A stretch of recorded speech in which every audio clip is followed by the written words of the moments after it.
Everyone, welcome to a very new and special version of Knicks Bros TV. This is something that I've been looking forward to. It's been a while since I wanted to get this individual on. One thing that I've talked about, and he's also talked about in his channel as well, is it's off season, and right now, there's only a limit of how much you can speak Jets football and how much you can speak Raiders football and how much you can speak any of football. So it's kind of nice that I can get with this individual, which I'm going to introduce in a second, and be able to talk, just National Football League, and be able to talk just good old football with someone that's very knowledgeable of the game. I love the way he approaches the football scene. He's actually one of the guys that I watched before I started YouTubing, so a little bit of credit needs to go to him for that. Further ado, the person that I'm going to be having a pleasure speaking with is Knight of the Shield. Knight, go ahead and introduce yourself, sir. Hey, what's up, guys? My name is the Oakland Knight of the Shield. Thanks for having me on, Damien. I've been excited for this video. I really respect what you and your brother are building over here, and I love passionate fans of football. Period. So this is going to be fun, man. I really appreciate it. Perfect. Yeah. So the way the show will work is we'll start off. I'm going to ask him a lot of Raiders questions. He'll bounce back at me with some Jets questions, and then we'll just talk a lot of NFL football. Here we go, Knight. Some of these questions might be something that you've probably talked about a lot, or might be questions that Raider fans overall might come across on a day-to-day basis. But I really just want to get your take on it on my channel. What's your overall opinion of Mark Davis, Knight? He's just a young man in a big world that he's learning day to day. I actually got to meet him last year during training camp. Yeah. And the one thing I could really say about the man is that he's totally embraced what his father has built. Yeah. I was in the hotel where the Raiders have training camp, and we were looking for players, and he got mobbed, and I was sitting there eating some wings. I had my hands full of like barbecue sauce, and shit, so I was like, oh man, he was all white like his daddy, and I was like, So I cleaned up real quick. By the time I was going over there, he's heading out the door, and I said, "Excuse me, Mr. Davis, I just want to know if I can get a picture with you." Yeah. So you guys might have seen it in some of my intros with me and Mark. And he was like, "You know what? Someone is waiting for me, but you guys are more important." And that's something that stuck with me through the whole season last season, was the way that he's just embraced the Raider Nation. And we're the ones that kind of really feel this whole thing to keep going and burning. But, it's a learning process for him. He's not his father. He handled a lot of the marketing as far as the PSLs and what was going on with the stadiums. But other than that, he was at it. He wasn't a football guy. Yeah. So he's got big shoes to fill. Knowing that your dad was Al Davis, and you built this entire brand. He's got huge shoes to fill. Correct? Yes, very huge shoes. This guy, his dad was Mr. Football. You could interview tons of general managers, tons of owners in the league. Whether they, some of them will tell you they hate him because they didn't get along for whatever reason, but majority of them will tell you that they leaned on him for advice, and he really helped out a lot of these owners, general managers, coaches. One off the top of my head that they were really close with, besides Ron Wolf, was a guy like Jerry Jones over there in Dallas. Yeah. Well, here's a little backstory on me and the Raiders. Is I grew up as a Jets fan, living on the East Coast. For me, I worked a lot, in my teenage years all the way to my grown-up life, whatever. And, once you get off of work at 9:30 p.m., all the Eastern games are done with. The Mets are done playing. The Jets just finished their game unless they're a Monday Night Football game. So basically, late night, you either watch the Raiders or you watch the LA Dodgers. So that's where I kind of just follow them for the most part. Now, with that being said, I want to kind of get into the stadium situation with the Raiders. What are the pros and cons of the Raiders going to Los Angeles, in your perspective? The pros and cons. Well, the pros is our fan base is really, really heavy down there. When we moved to LA in '85, the Raider Nation just erupted, along with rap music and everything. We get a bad rap for that. And you could call it as you will, but there's plenty of teams that have violence amongst their stadiums and whatnot. But it really got really big in LA, and it hurt LA just as much as it hurt Oakland when they left. And we've been playing this back and forth thing. So the pros is that you're not going to lose a beat when it comes to how the Raider Nation supports the team, whether they're in Oakland and LA. The cons only being is, and there's a ton of LA fans that follow me, and I have a lot of respect for the LA fans, but it's a championship city. They got so much sports just in that area between the Angels, the Clippers, the Lakers, the Dodgers, the Chargers, the Kings, the Ducks, and any given day you could go to all these sporting events, and it really kind of takes away. That's one of the problems that football in general had there. And when you're not winning, like the Rams weren't and the Raiders weren't at the time, a lot of people lost interest. Yeah. And sometimes you don't know what you have until it's gone. So then all of a sudden football is taken away from LA, and now they're craving and passionate to want it back. And I think that's going to help the NFL. But the NFL has to be smart and put the right team in there. And out of the 3 teams fighting for it, you know, the one team that really stands out, to be honest with you, is the Raiders, because we carry 3 championships and a ton of history. It's something that the NFL can totally market in LA. And you know, they can bring championships with them. Now I know the Rams have one, but you know the Raiders are bringing 3 and a ton of great history. So I think they need the Raiders just as much as the Raiders may have to lean on them. I'm going to ask you a question, and I'm a younger guy. I mean, I haven't watched football probably as long as you might have, or what your experience might be with football. And I want to ask you this question. You tell me if this is a fair comparison. Did LA take the marketing level for the Raiders to the next level compared to what Oakland did for them before? Does that make sense? Yeah, I know what I think so. You're saying like when we went to LA, did it get bigger? Did the brand you guys take off marketing wise compared to what Oakland provided for you as a root team? I don't believe so. I believe that the opportunities were there, and I'm going to put that solely on Al Davis, because Al Davis was a renegade. Al Davis did things his way. It was either yes or he was a yes/no man. I mean, he wasn't, oh, we'll see, or in between. When he spoke, he wanted people to listen, and I think that he wanted to market his own brand, and he was just really big on him being the guy in the forefront. Nobody else. He didn't like other companies wanting to put names on things. You know, he had to give and take as the years went along, but I think it really hurt this team financially, and we're seeing it in Oakland because they're dealing with that same problem. There's a lot that Oakland, the Raiders, not Oakland, the Raiders have not done to market themselves with the powers that be around them for companies like Pandora, for example, that are actually in Oakland, and in the Raiders front office didn't even know that it was there. Yep. So it's things like that they don't tap into that would help this franchise, and that's exactly why the Niner empire is so thriving over there, because they were able to tap in early to all the .comers, the Silicon Valley, all the big time computer companies, and it's taken them to Levi Stadium. Yeah. Now, do you think this whole entire stadium situation between LA and Oakland, is it leverage or is it legitimate? It's both. I mean, it's a total backup plan. I do believe that Mark Davis wants to keep the team in Oakland. It was his dad's dream, and it would have happened the first time around. Al had it set up to where he was trying to push Oakland into a corner to get it done back in the 80s. The problem is the league itself once again turns its really head and let Oakland know that, you know, he can't do that. He can't threaten. He can't leave you just like that. And as soon as Oakland caught wind of that, Oakland hit the brakes and says, no, we're in charge here. And Al Davis, being Al Davis, said, you know what, screw you and screw the NFL, I'm out of here. And he packed up and left. And he ended up in LA and lawsuits after. So, you know, it's a leverage. He wants to stay, but Oakland's still playing that hardball. Oakland doesn't have the money. So they're using LA. LA is serious. It's getting Oakland to wake up. They're really pushing hard right now. But I'm afraid it might be a little too late, and LA is sitting there waiting for us. But you know, that's not going to be just easy enough to say Oakland says no and we go to LA, because Roger Goodell's got it set up to where there's a lot of problems over there right now too. Yeah. One thing that scares me with this whole entire LA concept for the Raiders is, I know Mark Davis has come out and said, I'm okay with going to the NFC. Now, as a guy that appreciates football and its history, we all know the Raiders are one of the starting teams in the AFL. How do you feel about them, you know, transitioning from the AFC to the NFC if they were to make that move? I'm totally against it, and that's one of the biggest hiccups for me in the whole deal. If we have to share it with San Diego, you know, I made it. It was a joke when I first said it, but it's true. Let the ones with the most Super Bowls stay in the AFC.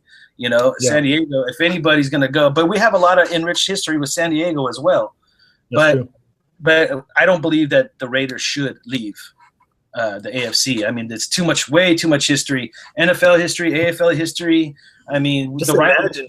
you guys alone and the Pittsburgh Steelers, why would you want to take that just from the AFC in general, let alone the AFC West?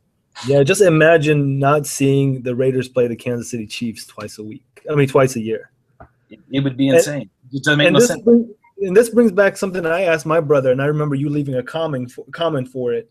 I truly believe there are certain teams for certain sports that need to do well for the league to thrive in, and I truly believe the Raiders being one. In the Raiders, as bad as I hate to say it, the Cowboys are the other one. Steelers are the other one in baseball. It's Yankees. It's Red Sox. Sometimes you don't want to hear it, but it's the truth. I mean, it is a business and market. Do you agree? I absolutely agree. And the biggest thing about it is because since early 60s, you're talking about, in football references, Steelers, Raiders, Packers.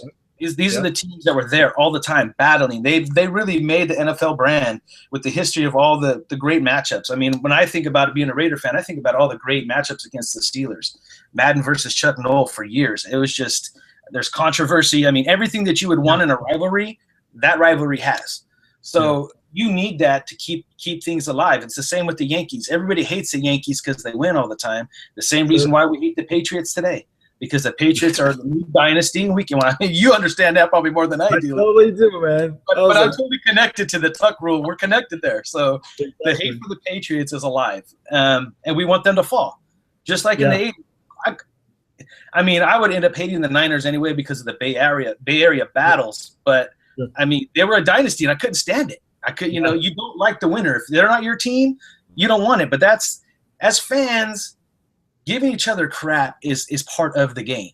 It could be taken far, and it could be taken. I mean, you watch some TTC videos. They push the limits quite a bit. It's still entertaining, but at times they push it. But at the end of the day, if those guys met up, I'm sure they'd share a beer, a good laugh, and enjoy the game.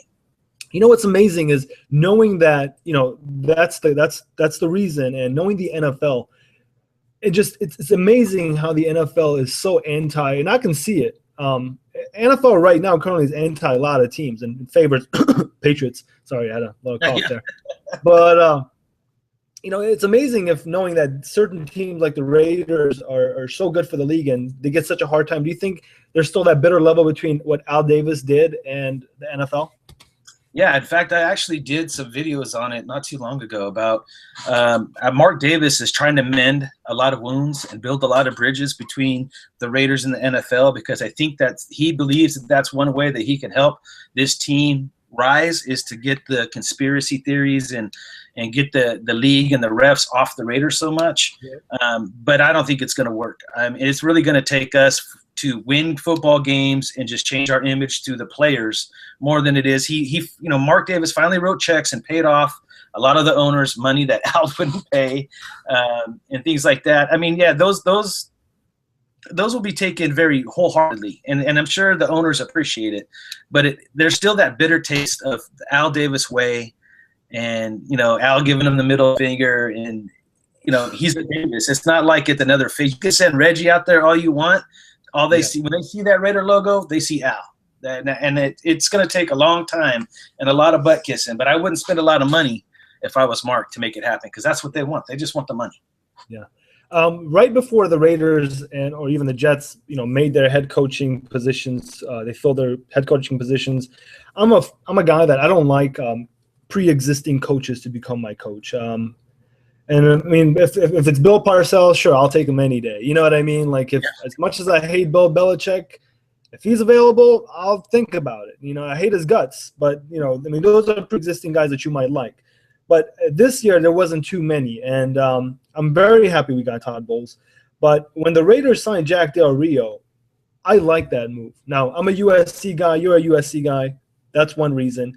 But I like what Jack Del Rio did in Jacksonville. I felt like he had something going in Jacksonville, just didn't have the right players. What's your take on Jack Del Rio? How do you think he's done so far? My thoughts on Jack Del Rio, I'm going to be honest with you. At first, he wasn't on the top of my list. Mm-hmm. As the search went on, he definitely grew, closer. And really, honestly, the reason why is because a lot of other guys were saying no. They didn't want to go into the old facilities. They didn't want, they knew that it was ran down. They didn't know if we were going to be in Oakland or LA. Then all of a sudden, here comes Captain Jack. We call him Captain Jack over here. No, not Captain Jack Sparrow, Captain Jack the Raider. He's a native, right? He's a native to that area, correct? He's a native. He went to Hayward. He went to the same high school my late father went to. So it's pretty cool. It's just the way that he came in and approached it. He didn't come in like all the other guys and just say, okay, I'll be your head coach. I know what I'm talking about, and I'll coach this guy. He came in. He's immediately changing the whole facilities, upgraded it. They're dropping millions of dollars to upgrade the weight room, the field, the practice fields now. And he's taken it by the throat. He's taken power from Reggie. He's got Mark's attention. He's being the shot caller. He's bringing in the talent that needs to be here.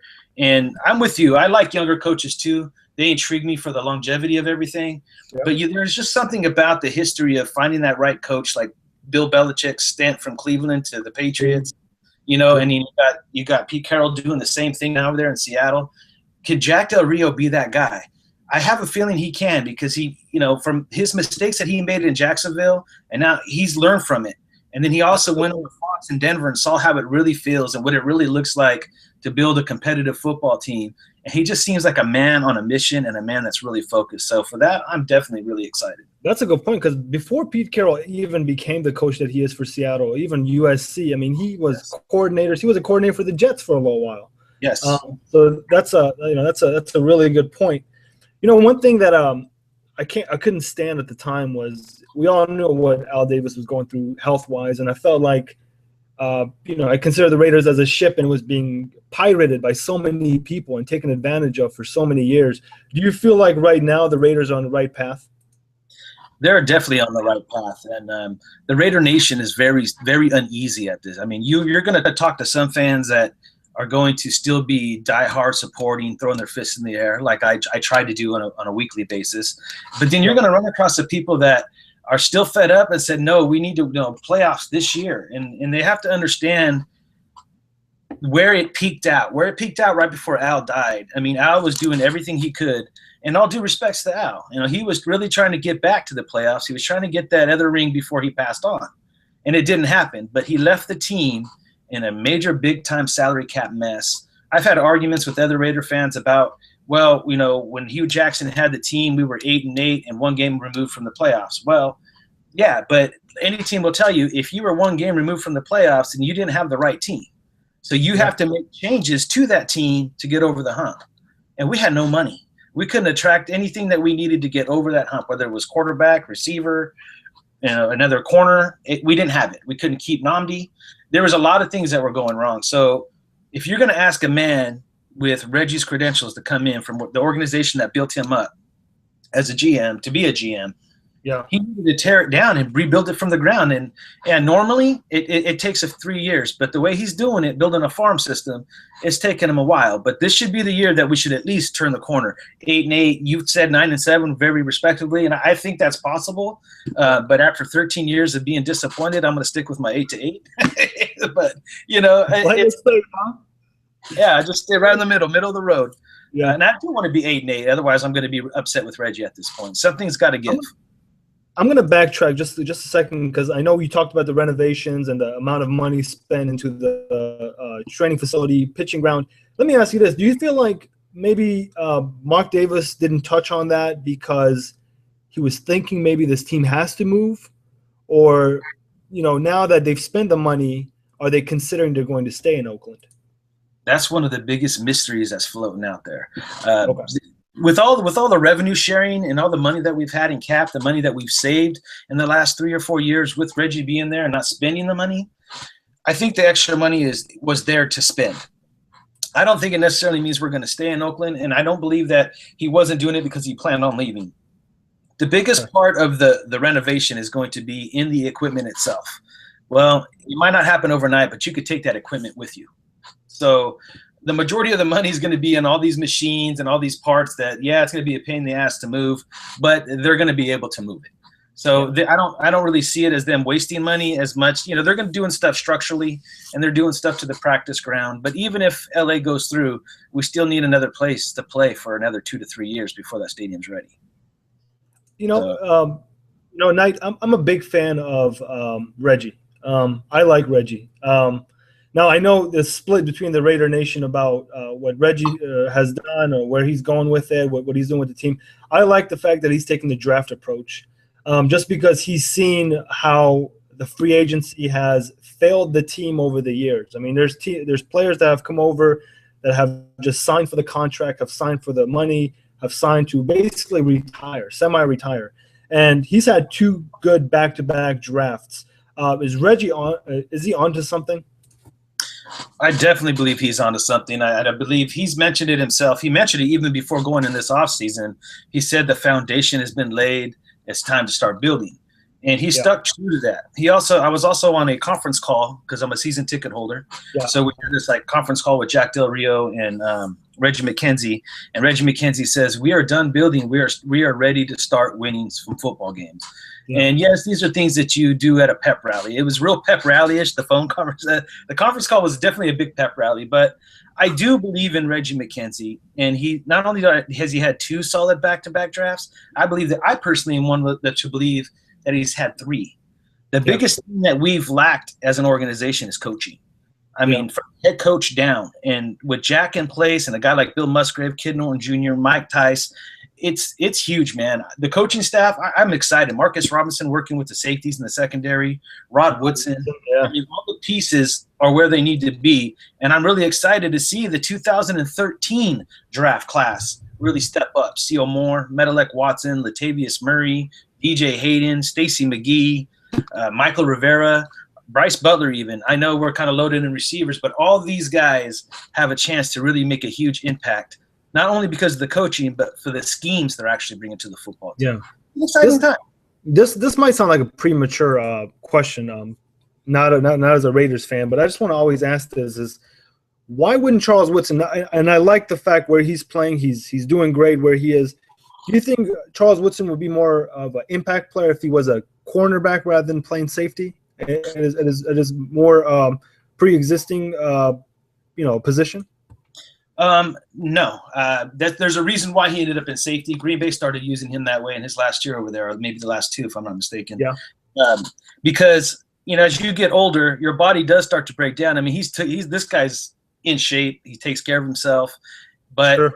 In a corner, there's a lot more turning of the hips, stopping and going, where in safety, you're picking your spot and attacking. So it's helping him extend his career this far. So I think they're utilizing him where he needs to be. But don't be surprised if they start dropping him in the box a little bit more this year and putting him on a tight end or a slot receiver. They did last year a little bit. Cool. Let's talk draft. You ready? Yeah. How fun. I gotta say that coverage that you did on the draft, that was awesome. Just to kind of get your reaction. But I gotta say, Knight, when the Raiders went up, I'll be honest with you, when they picked Cooper, you should watch yourself. You probably did afterwards. You got happy, then you paused for a second, and I felt like reality hit, and you were like, "Wait a minute, what happened to Leonard Williams?" How did you feel? How did you feel when you drafted Amari Cooper? And how did you feel afterwards? And how did you feel 3 days after it? And I kind of want to know your train of thought. Well, yeah, I mean, it was really, really apparent. But see, most of the Raider Nation that follow me on my channel, they know that I'm a big defensive guy. My favorite player of all time is Howie Long. Yeah. I've always preached defense. Last year, I was Mr. Defense. That's all I wanted was defense. Yeah. So everybody knew that I wanted Leonard Williams. I didn't hide the fact. And to me, he was the best player on the board. Sure. I was shocked when they said Amari Cooper. I was excited because Cooper was my number 2, and there wasn't much gap between him and Williams, in my opinion. I mean, they were really a close one, if you could say. But being selfish and being defensive-minded, I wanted Williams. I mean, hands down. So I was like, it was weird because I was like happy, but at the same time, I was like, wait, we didn't get Williams? I mean, Williams is still on the board? And then the Redskins passed them, which I couldn't believe that.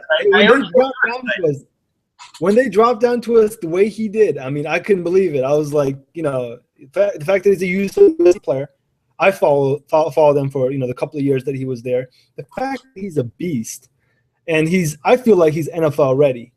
I know you brought this question up to me too about his shoulder. I honestly don't think it's going to be a factor. I mean, it's the back of my head. Don't get me wrong.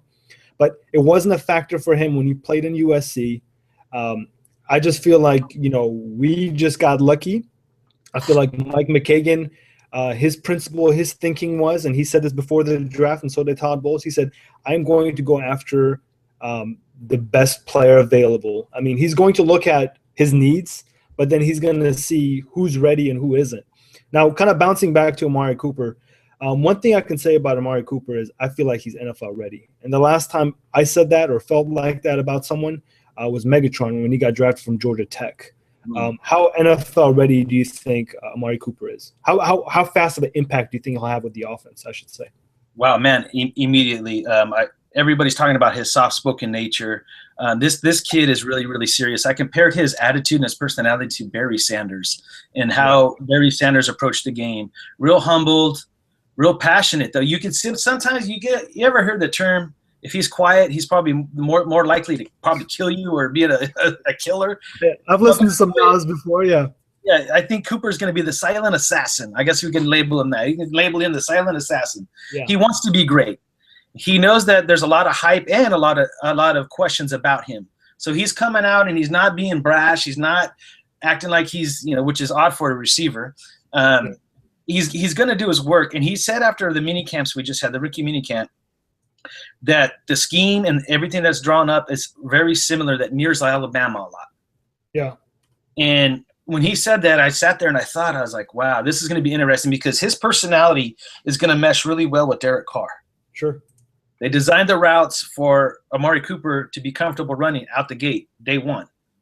They changed the offensive scheme where Derek Carr is going to be playing a lot of shotgun, which he did here. I'm in Fresno these days, so I watch a lot of Derek Carr at Fresno State here. Yeah.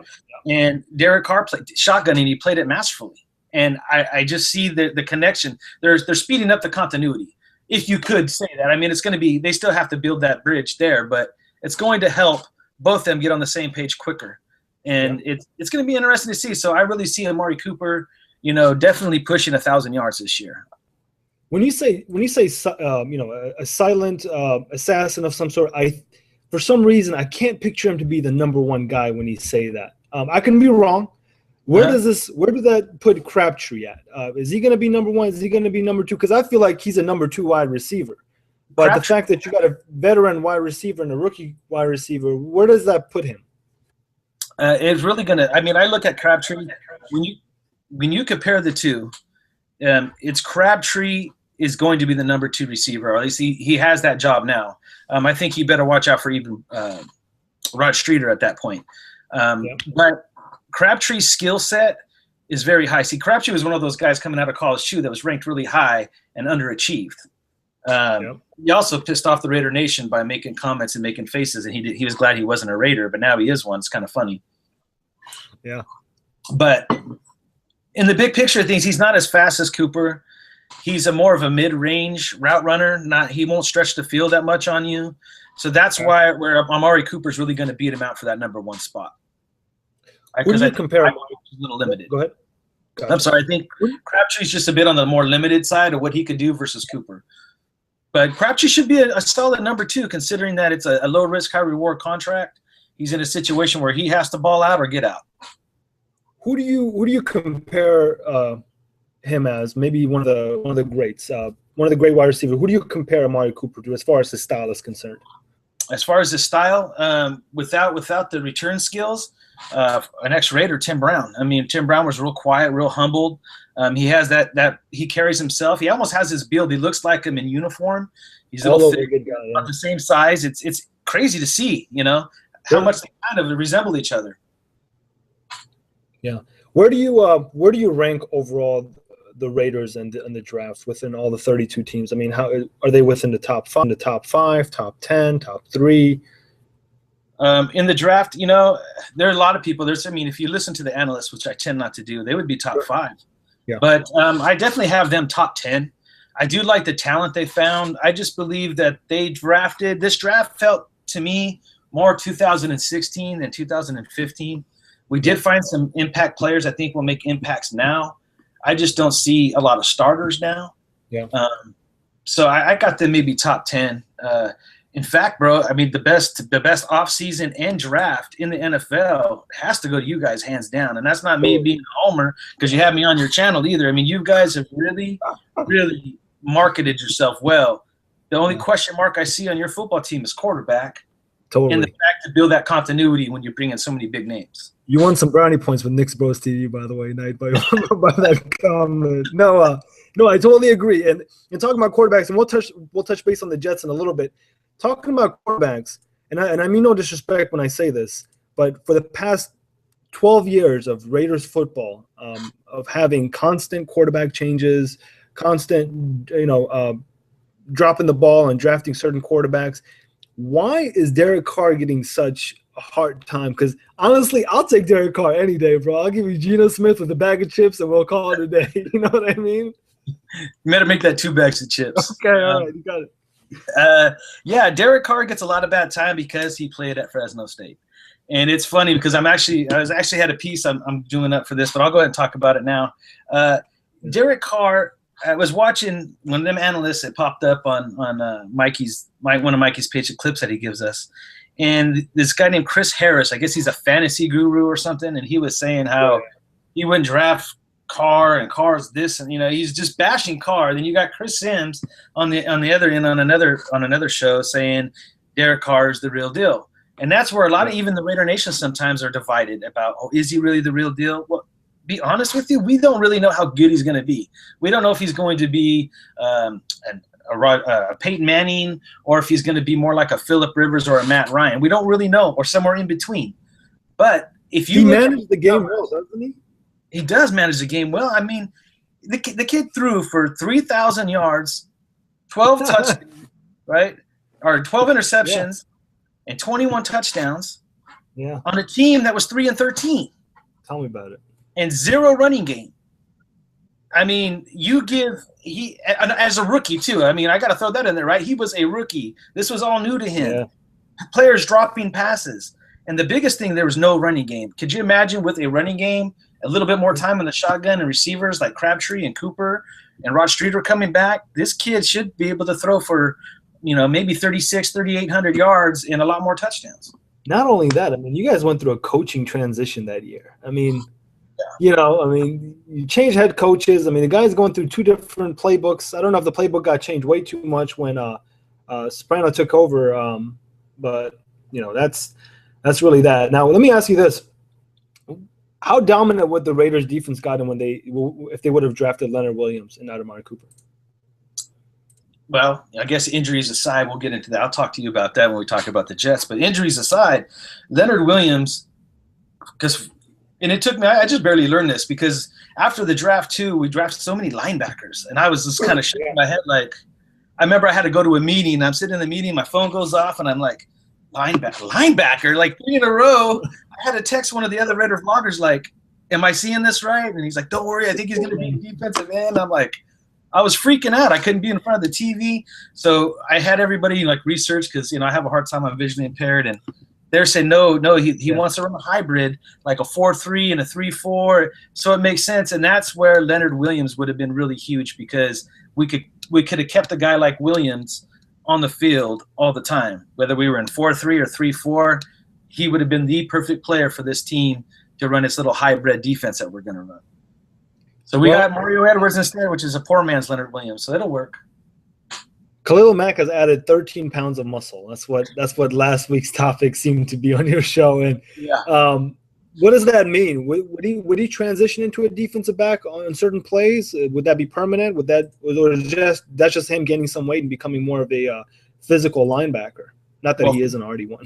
From what I heard, is that they want to – he played a lot of defensive end. People don't realize that. He's labeled as an outside linebacker, strong side linebacker. Yeah. But because of a lot of the sub-packages we find ourselves in, he played a lot of defensive end last year. Sure. So, Jack even touched base on that. Was like, he's – in our sub-packages, he is our defensive end. He's not our linebacker. So they're basically – everybody's reading too much into it. They think he's going to be primarily a defensive end. What I'm taking from it is he's going to be the guy – he's the weapon that we're going to move all over the field. Yeah. He's put on 13 pounds of muscle. You're going to see him on the line. We're going to try to hide him wherever we can to keep offensive guessing of where Khalil Mack's at. And that's what I personally see is happening. Whether we're in 3-4, 4-3, Khalil Mack is going to be the guy that's head hunting every quarterback in the league. So might want to send a note to Geno Smith for week 7 there. I will. I will. Yeah, I don't even know who's going to be our starter week 7, but Well, I hope so because Fitzpatrick owns us. uh, that's true. Hey, here's the thing: is I'm an East Coast guy, and when I saw you guys draft Mac, when Mac played for Buffalo, I knew you guys had someone special, and I mean that guy is a beast, man. I mean, there's nothing I can say. He's a total package. He's one of those guys that doesn't. He's more of a Terrell Suggs, Ray Lewis. I mean, players like that don't come around too much, and I feel like you guys, got a good deal out of that. One area in the Raiders position, and you might disagree with me on this. I respectfully respect that, but I feel like there's a question mark for me, at least, on the running back position for the Oakland Raiders. I'm a fan of Murray. I feel like he had a couple of good games, but when he did have those couple of good games at the end of the season, he didn't really take it to the next level. And then on top of that, the Raiders signed a lot of running backs this offseason. So what do you think is the impact, or what's going to happen with the Raiders position for the running back, or running back position for the Raiders? I've been asked this questions a lot, bro. And I know. you're actually really right, because when you look at our running back, it's very intriguing. Yeah. You got Latavius Murray who busted out late, but there's a reasons why. I mean, they blamed it on contact, but a guy like Bill Romanowski saw this in training camp that he said Latavius Murray's going to be a player. This guy's a real baller. And also Steve Mariucci made the comment about Latavius Murray early on in training camp last year too. Yeah. And then all of a sudden Latavius Murray disappeared. Yep. When you saw him come in late last season, he was fresh. I mean, he was bouncing the ball outside. He had better vision, and he had big size and great breakout speed. But he couldn't pass block for the life of him. So sure. You saw him fade late in games, and you saw a lot more Maurice Jones-Drew. A lot of the Raider Nation was like, what is Drew doing in there? Where's Murray? Where's Murray? Well, we were always behind. We needed a pass blocker. So you saw a lot of Maurice Jones-Drew in the game late. So Latavius Murray is kind of that question mark. Does he have the ability? Yeah. He showed it last year that he could come in and take over this league a little bit. But what Latavius Murray, how much has he worked on his game? That's where I do like what the Raiders did, because bringing in not so much Roy Halou, but bringing in a guy like Trent Richardson, another low-risk, high-reward contract, sure, pushes Latavius Murray. Because Trent Richardson has flat out said, he doesn't want to be known as a bust. Mm-hmm. And he's going to come work his butt off. So I'm really excited to see both those guys back there. Mm-hmm. But our safety net that no one really talks about is Marcel Reese and Tywan Jones. So we got a big handful of guys sitting in there. Tywan Jones is another guy that put on 16 pounds of muscle. That's one of the reasons why he was sent over to play corners, because he wasn't thick enough to take the hits. He fumbled a lot. Yeah. So he's got 16 pounds of muscle, but that guy can run too. He's really, really fast. So it's going to be interesting to be able, people ask, well, who's going to be our starters? Training camp hasn't hit yet, guys. I can't put my finger on that, but it does look promising. It's a lot better than it was last year, I think. It'll be fun to watch for sure. There's a lot of depth. One thing, Knight, that bothers me, this is probably my last question for you.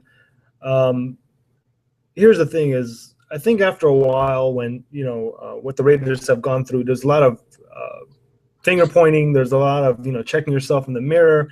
And one of the biggest things that bothers me is, he doesn't want to – that person's not going to come to Oakland. Oakland's not a desirable place. Last time I checked, if you're a player that's working your butt off, not making money in college, you'll take any deal anywhere. Sure, there are certain players – like, for example, Eli Manning cried his way to the New York Giants. He didn't want to play for the Chargers. But that doesn't usually happen. Once you draft a guy, that guy's hungry, wanting to play. And last time I checked, Oakland is not, the only city that's, quote-unquote, a little rough, or it doesn't have all the, all the nice places like maybe a San Francisco does, or maybe New York or something like that. There's Detroit. Detroit's bankrupt. Players still go there, like Megatron. Look at them; they went to the playoffs. So I don't really buy into that. What is your take on that? And how do you feel about those comments? From a guy that's from that East Bay. I always find it funny. I mean, it's them hating on the Raiders. You hear it more when they talk about the Raiders than they do about, let's say, the Niners or even San Diego at that. But what a lot of people that know California all that well, when they see Oakland on TV and they see Oakland on the news and they see the struggles of Oakland, they got to remember, Oakland back in the 70s, there's some rich history there in Oakland. San Francisco was the thriving city, and Oakland was the port city and it still is. It's a big port city where everything comes in, and there's big port canisters from all the ships and stuff. But it might be a poverty-stricken city, but it has a lot of history. It's where the Black Panthers were born. Sure. Back in the hippie runnings and stuff. So Hell's Angels were created there too. There's a lot of history with the Hell's Angels in Oakland. I know when you hear that, you think, but you know what? There's just enriched history of hardworking. Hell's Angels back in the day were bad. We know that, but they've actually become a great organization as they, and changed most of them have anyway. Right. But they got to understand that there's Oakland that sits there, but I mean, literally a boat ride away, you got this beautiful city in San Francisco. And then you go up the road. I mean, you got Hayward, Fremont, Castro Valley, right into the Silicon Valley, which it's beautiful in itself. You got the Giants, you got the Niners, you got the San Jose Sharks. I grew up and went to high school in a small city called Gilroy, which is down at the end of the point. You're literally like an hour and a half away from the coast, everywhere from Capitola, Monterey, Santa Cruz. That whole area is just, I mean, the mountains are there. There's more to it than just Oakland. So trust me, it's a very thriving place to be. You don't have, just because you play for the Raiders doesn't mean you have to live in Oakland. So I agree with you that they don't necessarily have to be inside Oakland. There's a lot of beauty that surrounds it. And the biggest thing that they say is taxes. But once again, they don't mention that about everybody else, just the Raiders. I don't buy into it. Here's the case. If we were to sit there and think about it, the Jets are not an actual New York team. They're a New Jersey team. That's where the stadium is. And I mean, a lot of teams claim that the Giants claim to be a New York team, but no, technically they're a New Jersey team because just because you play for New York doesn't mean you have to live in New York. Right. Exactly. Well, the Niners are doing that themselves. We got the San Francisco 49ers that play in Santa Clara. Yep, that's true. How do you feel about those black jerseys? I gotta ask you.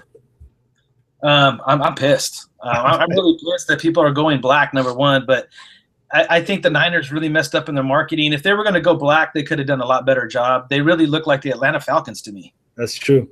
I mean, black just doesn't go well with that gold helmet, man. It's pretty. Although we used to wear black and gold in the early 60s. I would fire that marketing director like there's no tomorrow, man. Like, too much black. Really, it's too much black. They're trying too hard to be us. Once again, often imitated, never duplicated, brother. I hear you. Well, that's all the questions I got. But I will tell you this is just from a guy looking that appreciates the sport.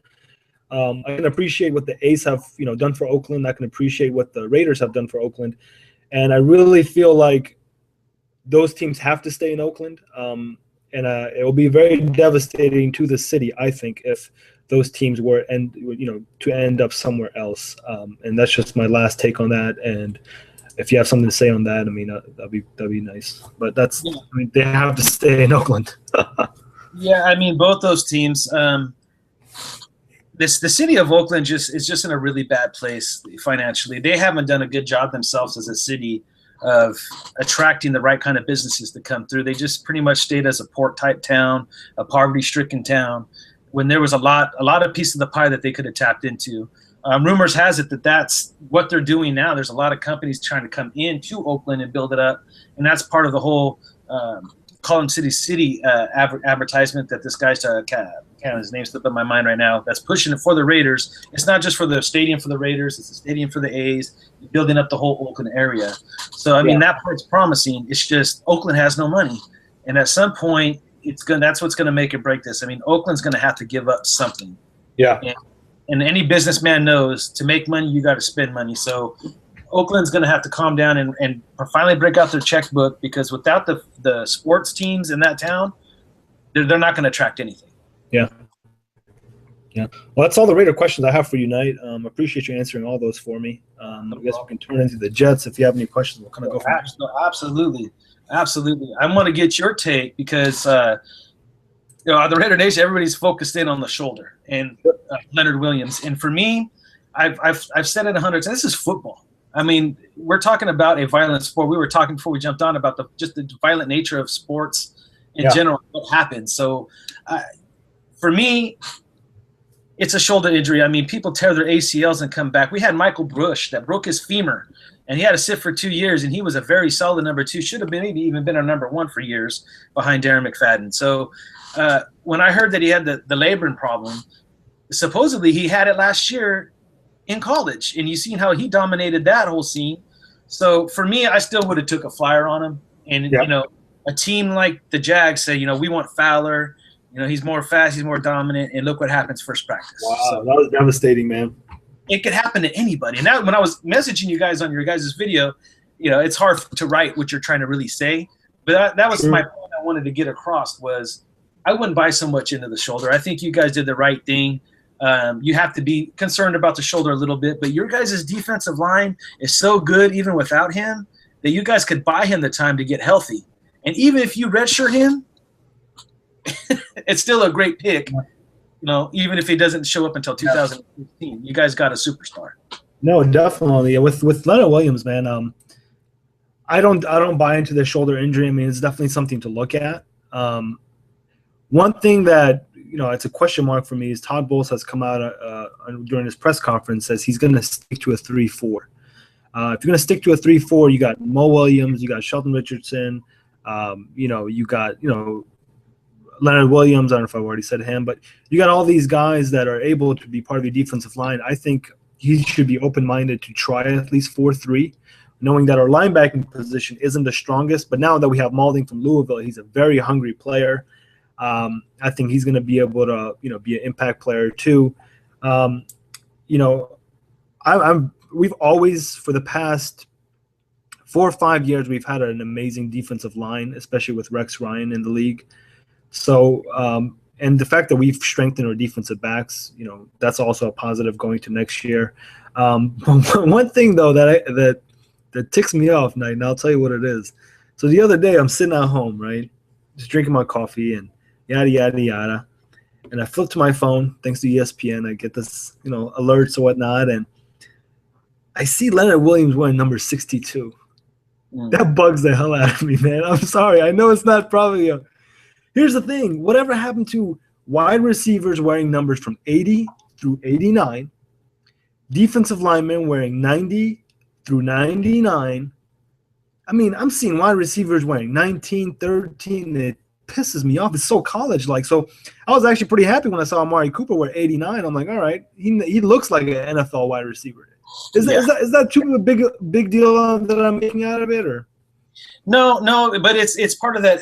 There's a few things that go on with that. It's the trickery, the players wanting to keep their numbers, the hybrid type stuff where they could play multiple positions because if you wear a certain number, you got it. And they're watering down this whole system to me in the way that it's viewed. I mean, we are where we're at as a league because of the foundations that were laid in the past, and there's too many changes going on. But teams need to stick to the original, and it would have bugged me too. And I do agree on everything you said about your squad. I like the fact that you got Revis back and Cromartie. You got the band back together, as I like to say it. Yeah. I remember, and this is real talk coming from a Raider fan early on.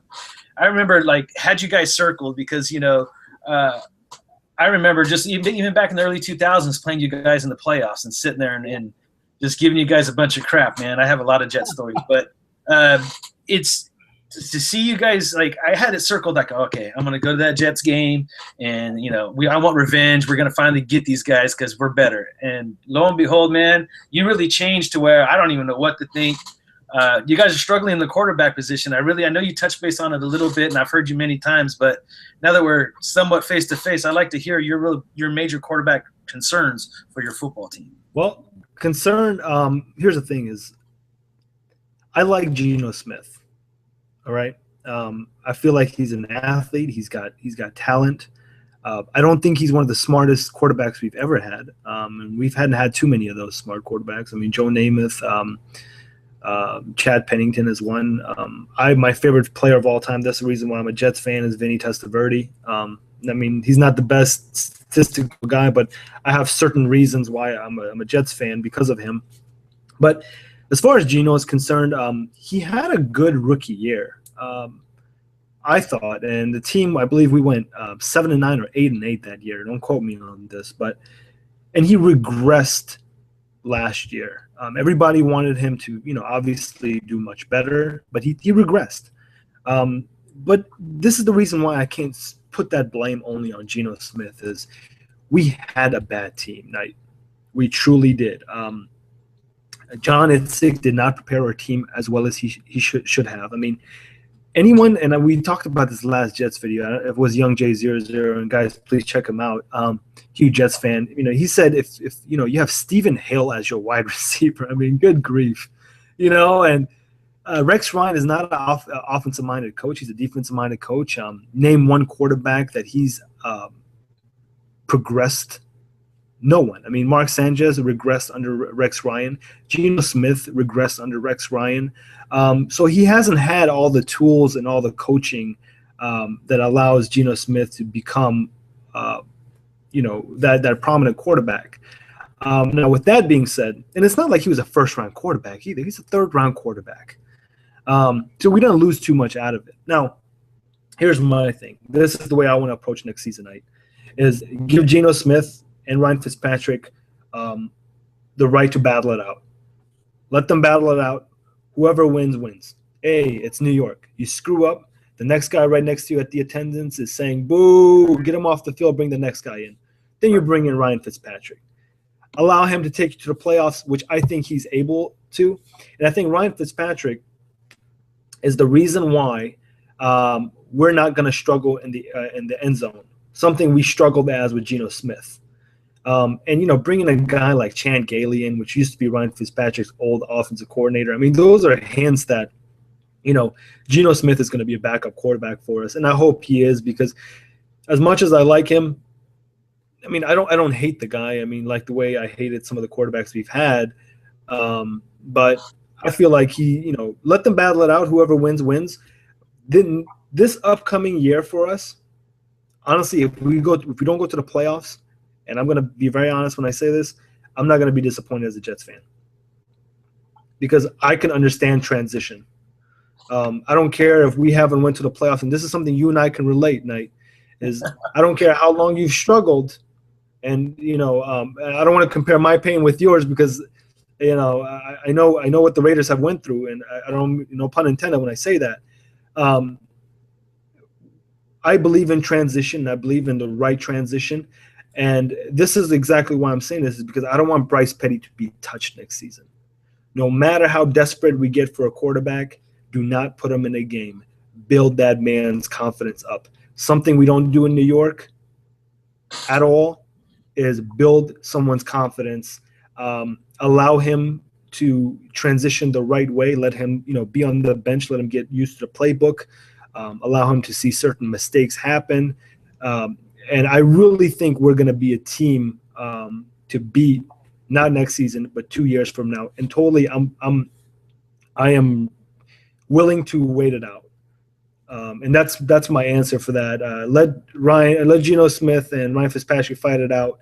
And I like Bryce Petty, the kid size, the way he's handled the media so far.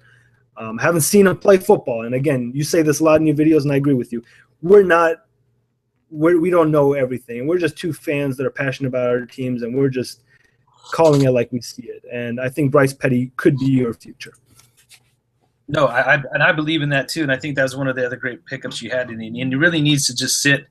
He needs to sit. I think the two quarterbacks, Geno Smith and Fitzpatrick, really need to be the ones running this team for at least this year. And I've told you, for some reason, the Raiders have a major problem with Fitzpatrick. No matter where he's owned us in Buffalo, he owned us in Tennessee, and now he's with you guys. And I'm like, shit, everything you guys did. But my question for you too, man, is what are your thoughts? Because you guys had a great draft, hands down, yep. But you guys also had a really good free agency. Is there any concern for you that you could be Philly of 2015 with all these great free agents coming in, that the expectation for your fan base may be a little too high because of it? No, that's very true. But here's the thing: is we don't have Rex Ryan anymore. So by saying that is, Todd Bowles kind of takes this like. I mean, I feel like honestly, with Todd Bowles being a part of our team, I feel like there's no expectations. We're just. I mean, if you hear the guy's press conference, he just comes out and just doesn't promise anything like Rex Ryan did. And the reason why Rex got fired, and I've said this on the record before, is he's the reason why he got fired, because he knew the team he had last year. He came out opening his big mouth and building up those expectations. Now, when I did my pre-draft, what's going to happen next season based on the free agents that we got, I ranked the Jets as 9-7. Honestly, with the draft that we do have, and all we need is a decent quarterback. I'm telling you, like a 16 touchdowns, 10 interception average type of quarterback next season, and I really think we'll go 10-6. Now, don't tell me where I got that one extra win from. Might be the Raiders, might be not, but you bet young Jake goes in. We don't play good in Oakland, bro. We don't play good in Oakland. And I've said this before, and that's where I think the Raiders might be able to take us. We just don't play good in Oakland. Yeah, we don't play good on the East Coast. So it's going to be a definitely interesting matchup. It's something that I definitely have circled on the calendar. I can't wait to go. I've always liked watching the Jets, going to the Jets games. Even the fans that are there are really good. And people need to understand that, too, when they go to any type of sporting event. The Raiders have a reputation of being rowdy and crazy. And, yes, any place where you put, people and alcohol, that's going to happen. The best way that I say it is I'm not going to walk into your house and piss on your floor. So as long as you go to the stadium and you razz and you have fun, but you keep it, generally okay, then you're all right. If you take it overboard and get in someone's face and personal shots to their wife, I mean, that's in every stadium you go to across the league. It's just we have this face paint. We have these stories of us and the Hells Angels in the 70s and being in LA with all the gangs, and everybody just wants to label us as thugs. I've seen some pretty funny, bad stuff that happens, but I'm sure our stadium's not the only one. But the Jets game, they've always been a great crowd, the ones that go there, and I've interacted with quite a few of them, and it's been a good time. So I'm looking forward to that game. No, at the end of the day, I mean, it's home field advantage. As a fan, if you go in there and you're not doing your job, I mean, I consider fans not to just go see the game, but actually be loud and cheer on their team. I mean, you're part of that atmosphere, and you definitely have to represent. You know what I mean? And no, I definitely see us going 10-6. I see the AFC East to be very tight. I see it very tight, and I think 10-6 is going to win us the division. So that's my take on it. How tight do you think the AFC West is going to be next season? That's I still have Denver ranked at the top. Do you think Peyton's going to be just where he was? I mean, Peyton's going to be a regular season quarterback. Denver's gonna hold that division down unless Peyton gets hurt, which is a high possibility that he does get hurt in the regular season. But if him barring injuries, he's not going to start fading till maybe week 12, week 13 at the earliest. So they should still be able to hold the division down. The Chargers, if they don't do something with Rivers sooner rather than later, you could see a major drop off over there in San Diego. But as far as the Chiefs go, ever since they picked up Reed, I mean, they came out hot. But, I mean, when you go the whole season without throwing a touchdown pass to a wide receiver, that really says a lot. And then you go and you get rid of these receivers, and I'm not impressed what they brought in. And I'm not sold. I've never been sold on Alex Smith. So I really think that we have a very, very solid chance of pushing for that number 2 spot in our division. Yeah. I know I always say 8-8, but after 13 years of being wrong, you try to approach it a little bit more carefully of what you say. So I say 8-8, but I really realistically think that we could be a 9-7, maybe wild card pushing team, because I don't believe our division is as strong as it used to be. Denver still being the big dog, but I think we could take on the Chargers and the Chiefs, no problem. Yeah, and just talking draft for a second and I want to be very clear on this. I am not a big fan of Mariota nor Winston. I think they're as big as of a bust as Matt Leinart and Vince Young was that draft. And Matt Leinart is a USC quarterback. He had there's been a lot of USC quarterbacks that for the past decade that haven't transitioned well into the NFL. I mean, Mark Sanchez, I felt like the Jets butchered him, to be honest. Matt Leinart, he just didn't transition well to the NFL. I think the best one that transitioned well for the past decade or 15 years was Carson Palmer. He had some successful years in Cincinnati. How well do you see Mariota and Winston, man? I mean, I really like your analogy between Leinart and Vince Young, because both these guys are really hyped. A lot of people even brought up the name I don't like to say, and I'm going to refrain from saying it. It's one of our first round draft picks of this century. I'm gonna beep it when you say it. Marcus Russell. Oh. But, I really think that these guys are so hyped up that you get expectations on it. And that's why I like the fact that we got Carr in the second. He was planned to be benched. He came in and showed everybody that there was more to him than even the scouts were seeing. But guys like Mariota and Winston with so much hype. I mean, Mariota is a product of his system. Yep. And I believe that anybody has a chance, man, to be honest with you. But you look at Winston over in Tampa. Is Tampa in a position really to take this guy and nurture him the way that they should? Or are they going to throw him in the fire? They're going to throw him in the fire. Totally. And he's going to get burnt. I think Mariota, if Tennessee handles it right and just puts it on Mettenberger because he's there for year 2 or whatever, and just let him battle it out naturally and don't push it and say, well, we took Mariota. So I don't care when you took Mariota. If you give the guy the right time, he has to learn a whole new system. Either that or you're going to try to run Chip Kelly's system, and do you know what you're doing? Yeah. I don't know. I don't have faith in either one of those guys. Yeah. No, that's exactly how I feel. I feel like neither one of those guys are NFL ready. But again, 2 fans or perspective, we could be wrong, we could be right. If we were right, then how much do you get paid? Exactly. Are you getting paid for this? I'm right. I wouldn't be here right now. Just being honest, if I was right, Knight, Woody Johnson sitting where you are, you know what I mean? I check my phone every day. Did the Raiders call me the GM spot? No. No, it's just ESPN updates. That's what that is. Getting copyrighted. Oh, okay. Yeah. Do you have any more Jets questions, or? I did. I was going to talk to you about your running back situation as well too, because it's funny, and I'm going to say this out loud on your channel, but I was actually rooting for you guys to land Darren McFadden, and I don't know why, but I thought that McFadden would have been a good Jet, just because you guys were in need. How do you feel? I mean, I know you guys got Zach Stacy late, but are you sold on your running back core? No, and that's one area where I feel like I differ with a lot of Jets fans. I get a lot of heat for it. Here's the thing is, we had a guy, Chris Ivory, which he did really well. The same way you feel about Russell as your quarterback, or your previous quarterback, is the way I feel about Chris Johnson. I feel like he was a waste, man.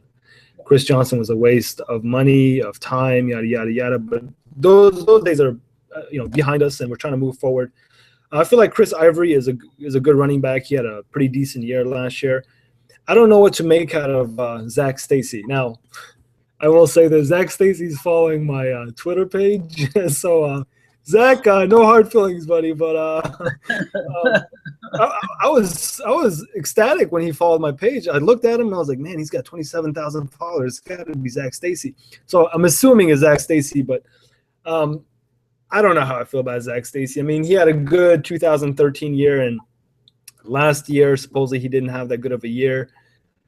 And then on top of that, we got an injured Ridley from Patriots. So the same way I feel, I don't know if this is right, but I'm going to compare it anyways. The same way I kind of have that question mark about my running back position for my team, I feel the same way that you might have questions about your running back position in your team. I don't know. I'm really happy with a wide receiving core. I mean, having Marshall and having Devin Smith as a vertical threat, Eric Decker and Curley catching the short slants, tight end wise, Amaro, a Texas A&M guy, much improved player going to next season. So I can't see us really, wanting too much out of our running backs going to next season. But that all kind of depends on the quarterback. I mean, here's the thing. I'm an old school football guy. I'm all about running the football. Playing defense.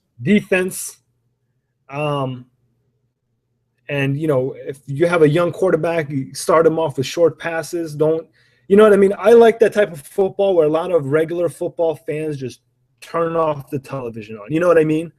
And that's the reason why, Knight, and I enjoy that. That's the reason why I prefer the NFL over the college football game. If I was a college football guy, you know what? I'll sit there and watch 60 touchdowns happen. You know, threes and the 64 to yeah. So I mean, that's my take on it, and the fact that the league has changed for, I would say, the worse, kind of bothers me. You know, I'm a USC fan, and in the early 2000s, I remember Carson Palmer, Matt Leinart. I mean, we used to tear some teams apart, and it was like 65-20. I'm like, oh my goodness, you know. Yeah. It's ridiculous, you know. It was a lullaby for me to go to sleep watching USC play, you know. So it was like, it's 2 a.m. It's third quarter, USC versus UCLA. You know, it's like 45 to 0. That pro style of offense, that's just the way that it ended up working out for USC. But you do realize, though, by the way, too, your first 2 draft picks is what I picked for my Raiders to go get. I don't know if you know that. I had us going Leonard Williams, and then I wanted us to get Devin Smith in round 2. Really? Yeah. So when I saw you guys picked it up, I was like, "You got to be kidding me!" No, the Jets tuned into your channel. That's what that was. Yeah. The Jets subscribed to Night of the Shield. That's exactly what happened. They were like, but no, it was a trickery. It was a tricky draft, man. Nothing went the way I thought it was going to be, but you knew that I wanted Leonard Williams. A lot of guys, I did not like that whole thing about let's trade up and get Mariota. No, we're not going to waste another pick on a quarterback. But I would have took your pick. Just saying, I would have definitely would have. Oh, I know you would have. You took Geno Smith with 2 bags of chips. You remember that? Oh yeah, 2 bags of chips, man. It probably need a lot more than 2 bags of chips, but I was just having fun with it. Yeah, if you don't have any more just questions, we can go to some of the NFL topics. Yeah, let's jump into the NFL. Perfect. Favorite topic of mine, and I love the fact that anytime the Patriots are in the spotlight for negativity, I love it because I just hate the Patriots with a passion. I like to refer back to something you might remember, the Tuck rule. And I'm pretty sure as a Raider fan, Knight, you're probably sick of hearing this, but I can't see you not waking up on day-to-day basis and thinking about that moment. Where would the NFL have been if the Tuck rule would have never existed? If the Tuck rule never existed, and this is real talk, and I'm not saying this just because I'm a diehard Raider fan. No, be real. We would have 5 Lombardi trophies, not 3. That era when we were starting to peak that year, Gruden really had this, Gannon gelling. I have a good close friend that's a Chiefs fan. Rich Gannon was over there with Elvis Gerback, and for some odd reason, the Chiefs were just so madly in love with Elvis Gerback that they just, they were throwing Gannon away. And he worked under me. I was his manager, and I told him, I said, "We're taking Gannon from you." And he's like, "No," because I used to pump Gannon to him up every week. And when we land Gannon, that whole thing turned around for us. It was around '99. I remember I went from sitting 4-12. In the stadium to going 8-8. And I still, to this day, I mean, I've been there since '95, man. And everybody around me, we're still there. The same crew, the same group of guys that I met in '95 will all be there again this season. And it's really great. So, I mean, to see that whole change, and we were peaking. And he did fumble that damn ball, damn it. And we would have won the Super Bowl that year. We would have been the ones to be unbeaten that year. Yeah. For sure. Yeah. If the Tuck rule never happened, I'm a firm believer of you can only be as good as you can be depending how the other teams are in your division. So by the Patriots winning that Super Bowl, becoming a dominant team in the AFC East, I feel like that's the reason why the Jets struggle. I mean, we made some boneheaded plays, don't get me wrong, and calls and front office stuff. We've had a terrible front office since now. But I totally feel like the Patriots wouldn't be where they are. Bill Belichick, I don't think would have been the coach that he would have been. I mean, I just feel like that there were so many things on that play that could have changed a lot of things. Now, Tom Brady is in the spotlight again. You made something, couple of things. You brought a couple of things into light in your last video, which I watched. Is you talked about how scripted the NFL is, or you might feel like it is, and when the summer came about, everything kind of slowed down. Am I echoing right now? No, you're good. Okay, sorry. Actually, because I could hear. I could fix that. I had this problem on another show. Let me try to do this. Try it now. Okay. Can you hear me now? Okay. Perfect. Okay. Hold on. Let me grab. I could put my headphones on. Let me put my headphones on. Yeah, try that. Because I think you might be getting feedback from my computer. Okay.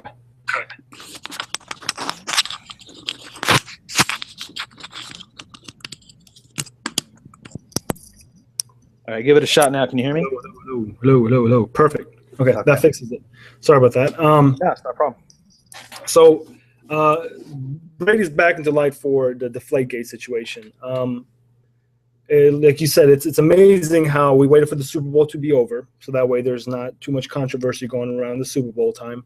We waited for the draft to be over. Now it's the most slowest time for the NFL. What happens? That report comes out.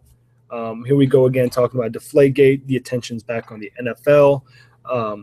With NHL playoffs and NBA basketball playoffs going on, we still want to focus on the NFL. That's how huge this product has become. Off-season NFL beats NHL any day. I'm sorry. Every day. It might sound harsh. Yeah, but that's where we've gone as a sport. 4 games Tom Brady's being suspended for.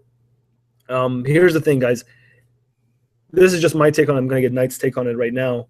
Deflategate. Couple of things here for you. Sure, it's not much of an impact on the ball or the players or the team because of how the Patriots beat the Colts. But we don't know how long the Patriots have been doing this. That's one.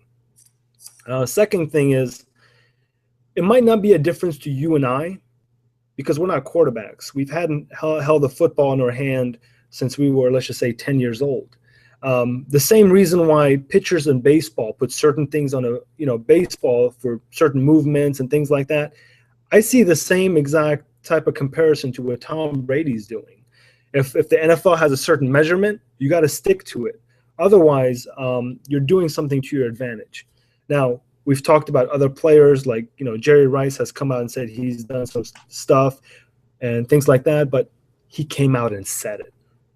All right. Tom Brady never did that. My problem with Tom Brady is the fact that he lied about it. Maybe Deflategate wouldn't be as big of a deal if he didn't lie about it. Maybe Deflategate wouldn't be as big of a deal if Spygate never happened. So we're talking about a team and a player that has had, bad vibes with the entire National Football League. 4 games. The reason why I'm not satisfied with 4 games is because I know Brady's going to fight it. That 4 games is going to turn into 2 games. I wanted to see maybe 8 or 6 at least, so it could have turned into maybe 4 games because he's going to fight it. He's going to get out of it a little bit. And the NFL overall night has been super inconsistent with the way they've approached things. I mean, you can agree to that. And that's really my take on it. And I don't want to sound like a bitter Jets fan talking about it, but I am a bitter Jets fan. It's just the truth. And, I don't think it's fair enough to suspend him for 4 games just because he lied. And honestly, if you give this some more time, there's going to be more things coming out on this story. Knight, I'm going to let you take off and tell me exactly what you think about this Brady situation. Yeah, well, from one bitter Jets fan to one bitter Raiders fan. There you go. Coast to coast. Coast to coast. We're always find ourselves on the end of this crap all the time. But basically, I had a follower, a subscriber to my channel, come at me, not in a mean way, but brought up some good points about the ball and its deflatiness. It's not so much for Brady. It is for the grip of the ball. And it's funny that, it probably started after that Raider game when Woodson knocked the ball out of his hand. He thought of maybe taking the pressure up, had better grip on it. It could have started from that point. But the subscribers was telling me that it's harder for them to knock the ball out of the hands, so you get less fumbles, especially in cold weather. So it was more just it wasn't just for Brady, it was for everybody. And that this has been going on for a while. As far as the way that I feel that Roger Goodell handled it, yeah, it's a publicity stunt in my opinion. The whole, Robert Kraft getting all pissed off and butthurt right now is just, to me, a smokescreen to make him think that him and Goodell are on the outs, which I don't believe they are. I believe that, it's them helping each other. It's funny how the Wells report couldn't get all the information that we thought he could get. There's a lot of information being withheld from Wells.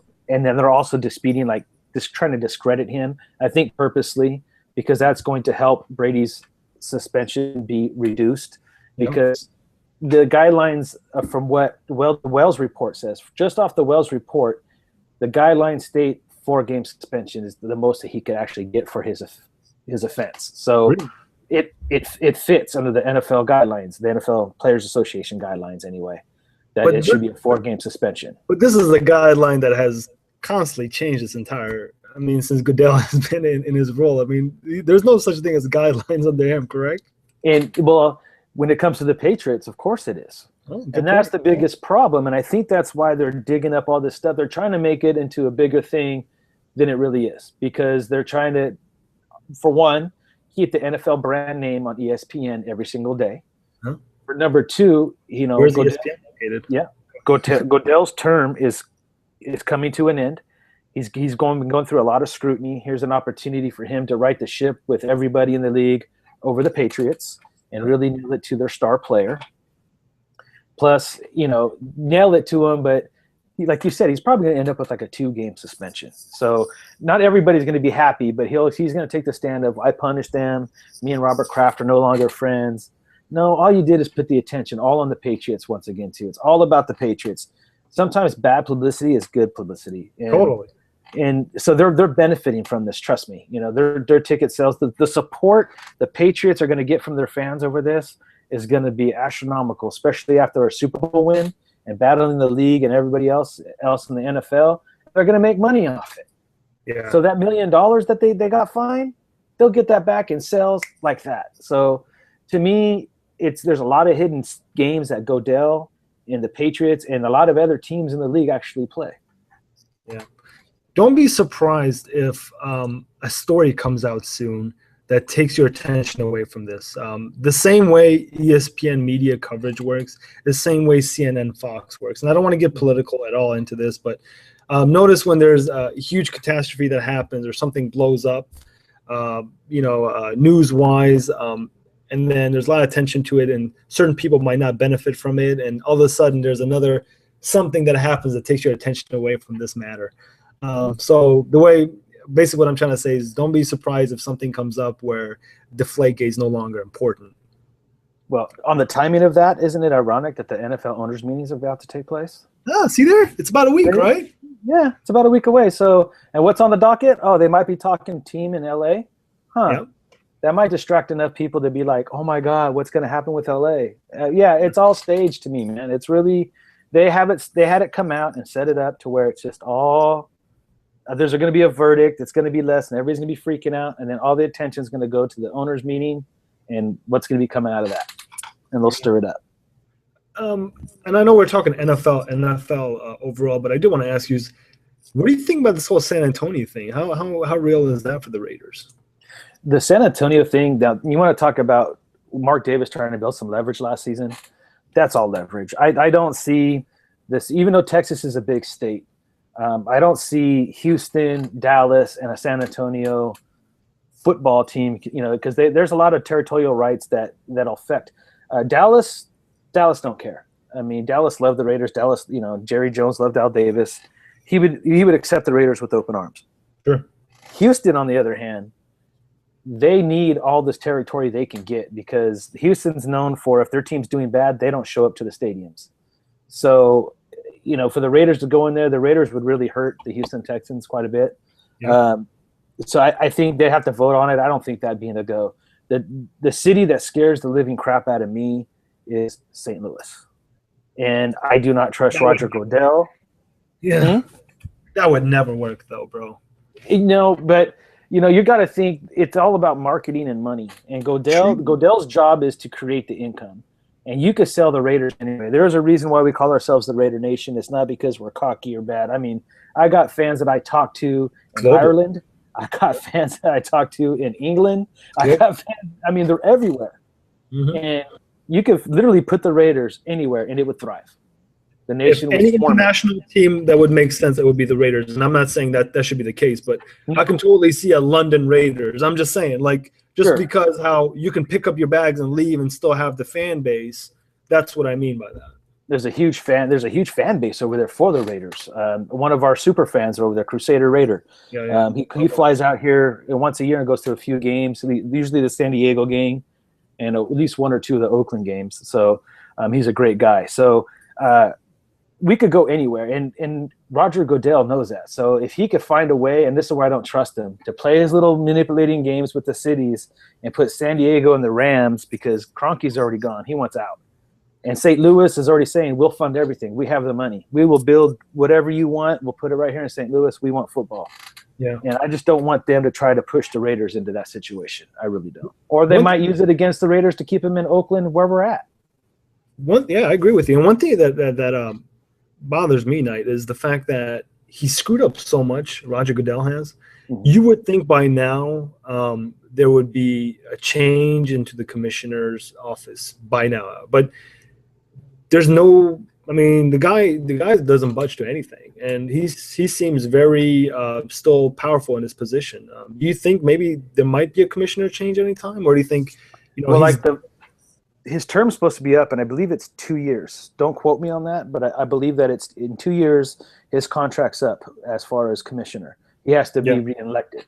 And I think this is where he's starting. I think he's going to start his campaign to be the guy that handles business the right way. Hence, it sounds like a president candidacy for a second. I'm sorry. It's exactly what it is. The NFL is its own little nation, man. It's its own little country. It's its own little identity. And right now, Goodell is the president of it. And I think that's why he's going after the Patriots. I think that's why he's putting himself in the seat to oversee the Deflategate situation, because he wants to be the guy to look Kraft in the face and be like, I ain't going nowhere. And this is his way of trying to right the ship, if you will, to come out looking like, see, I don't have no favorites here. Okay. And you know what's sad though, man? Guys like you and me could see that, and there's a lot of other people, but there's a ton of people that would be blinded by it. It's that average NFL watcher. It's that average consumer. It's those guys, those annoying people that don't watch football for the most part. But when it comes Super Bowl time, everyone's a fan. Oh man, that bothers me so much. They come out and they're quoting Mel Kiper and Chris Berman at you. Yes. Well, Chris Berman said this. Oh, Chris Berman did? Oh, he was at the Raider meetings, right? Yeah. Yeah, it's crazy. Yeah. He's wearing a Patriots shirt. I've been a Patriots fan all my life. Oh, is that right? You weren't watching football before they won the Super Bowl. What happened? And I agree with you. Hypothetical question here. I want to say, if you were the commissioner, I'll start with me. If I were the commissioner, this is a couple of the changes that I wanted to see. I want to first thing that I would do is I would get rid of some of this contact rule on the defense side of the ball. You and I talked about this before we got on air, Knight. I told you this. I'm a foreigner who, obviously I'm not native to this country, but watching football overseas, and I was a fan of football before I even got to America. Before I came on my Borat journey. Very nice, but and that was back when NFL wasn't marketing internationally heavy at all. And one of the biggest things that I liked about the football in general was how, and it sounds bad, but how violent and full of contact it was. It drew me to it. I think it's a seller for sure. And now, forwarding 15 years now and looking how the rules have changed and there's so little contact, it's asking a player to almost do the impossible. It's asking that strong safety coming to that wide receiver and trying to make the tackle happen at the type of speed that they are. It's asking him to basically not play his position, to not make those tackles. I mean, I can only imagine, and I only played neighborhood football, coming off the bench, but but I can only imagine how difficult that would be, and that'll be the first thing I would change as a commissioner. Do you agree to that? And what are some things that you want to change? If, let's just say, just hypothetical, things that you would change if you were the commissioner? Yeah, well, I agree with everything you just said, and we talked about it before we got on air a little bit about the way that works, and that's why football is beating every other sport right now in marketing, and fans follow, and the fans participation and all this stuff. For one, it's only 16 games, I think, because of the violence. Now, it's the same reason why boxing's lost its luster and UFC is thriving. it's not that we're asking for the violence. We're not saying, we want players to be headhunted, Sure. spear with your head. We're just saying to play natural. Just play the natural instinct of the game. You could tell on, with all these reviews that you have, if someone's deliberately spearing with their head. And yes, I believe in controlling that, but I mean, you can't even be up by the head or, hitting a defenseless receiver or, but yet, you could get, your head's got to be on a swivel, or you could get hit as well. You have to be able to dictate the game and still let them play. I mean, I know there's concussions, and they're so focused on the concussion. I've been noticing in the last 4 or 5 years, Liz Frank injuries in the foot have become a major problem. And it's really taken players out and ruining some of their careers, Achilles. And there's all these other injuries that happen. It's a violent sport, and these guys sign up for it, and they should know that it's going to happen. So as commissioner, I would I would just let them play football. Yeah. Wow, you made a really good point. The word that you use that makes a lot of sense is natural. Just let the players be natural out there. Let them play what football is all about. Here's the thing. I've been a vegetarian for 7 years, but I love watching the animal channels and stuff like that. It's asking, how you watch Discovery Channel. It's asking that lion that's out there trying to chase his prey to play with rules. You know what I mean? And who wants to see that? You can't go for the neck, and like you're not allowing it to. I don't know. Maybe it's not the best of examples, but it had potential. No, that's something that I would want to change for sure. What else? What other topics you got on the NFL that you want to maybe discuss? Well, just as a whole, I mean, it kind of touches back to that whole Roger Goodell thing. It seems like it goes beyond Roger Goodell, because all the conspiracies that I could speak of that the Raiders have gone through. A good friend of mine, Mikey Raider, I don't know if you watch his channel. He does the Raider Roundtables. He's a major conspiracy theorist and very great guy, but he has a great conspiracy theory outtake on the Patriots in general, about that year being 2001, 9/11, sure, onto the Patriots winning the Super Bowl. It's the Patriots, it's Tom Brady, the underdog, and he does this whole little spill, and it's really good. But if you look back in history, especially with the Raiders, we've been screwed out of many Super Bowls, many championship opportunities, Steeler games, Denver Bronco games. I mean, the lists go on and on of the things that we've had to deal with. If the NFL's not careful and trying to clear up some of these stuff and be more straightforward with the fans and the product that they deliver, it's going to look very WWE. It's going to look very, very scripted. Like, how funny would it be if we put 2 or 3 teams in LA and one of those 2 or 3 teams are even Super Bowl contenders, or they make an appearance or even win it to pump up their money and make LA big? Because I'm telling you, one of the things that's going to make LA huge is LA's got to bring a Super Bowl. LA's got to win. Yeah. And because that's what keeps LA people. There's so much going on in LA, from Disneyland to, the Lakers, the Dodgers. Like, I mean, I've been through the list. I mean, it's a typical New York story. Yeah. Yeah. Sports in SoCal. Yeah. I mean, you guys are in the same boat. Look at all the football teams and baseball teams and hockey teams. Mess. Basketball. You pick and choose, man. I mean, a bridge separates you guys too, right? Yeah. And you guys could go to all these things, and you're going to go to the winner.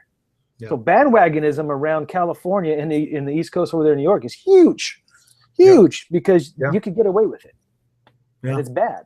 It's bad. No, I agree. And here's one take I have, and I always thought it makes more sense, or it would have been much more effective if, for example, and I just want to use this as an example, if they didn't call it New York Jets, they didn't call it New York Giants. If they would have called it doesn't sound right, Queens Jets.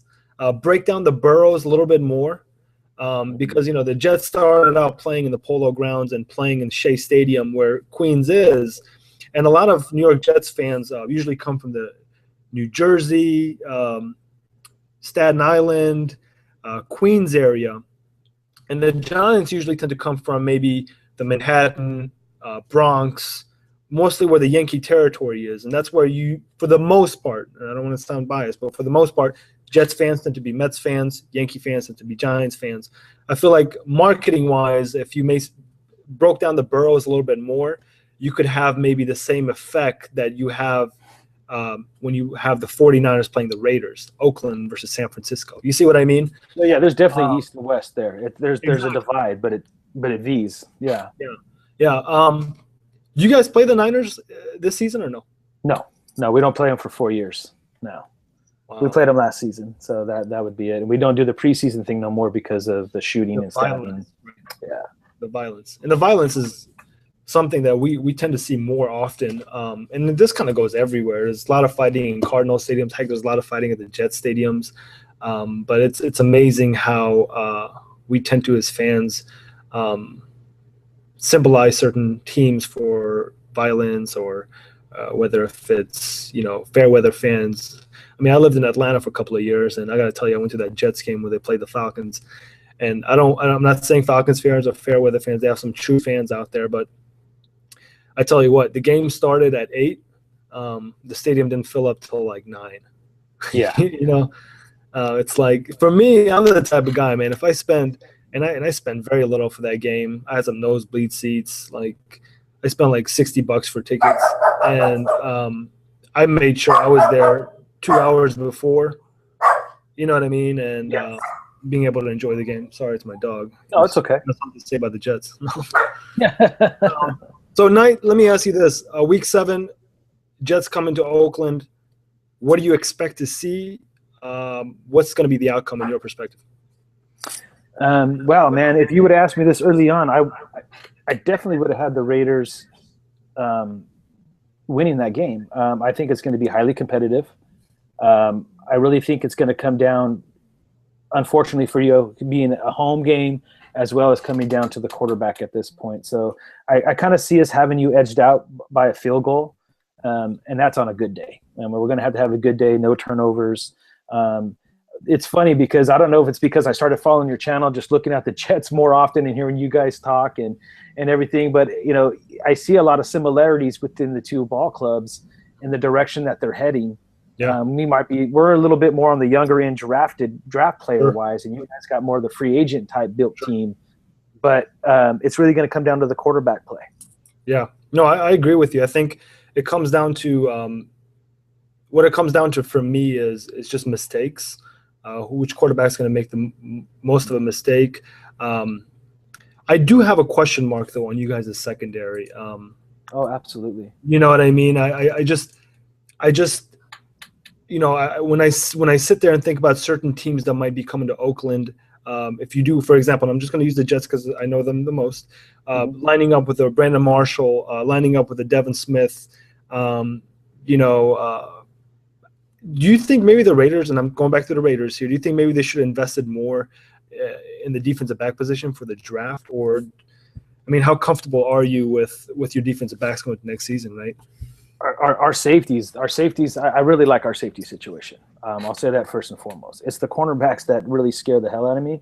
And that's one of the other reasons why I wanted Leonard Williams, because there's one thing that people don't always recognize when it comes to your cornerback is you got to have a pass rush. Sure. If you look at both up-and-coming cornerbacks we have in DJ Hayden and TJ Carey, if you watch their play last year, the most exciting thing about them is they're aggressive. They're ball hawks. They will take chances and go for the kill. Sometimes it's knocking the ball down. Sometimes it's, I think DJ Hayden even came in late and got a pick last year. But he's really aggressive at attacking the football. Those type of cornerbacks are only going to succeed and do well if you have a pass rush. If we don't have, people say, oh, DJ Hayden got burned alive, and TJ Carey, you saw that he was a rookie.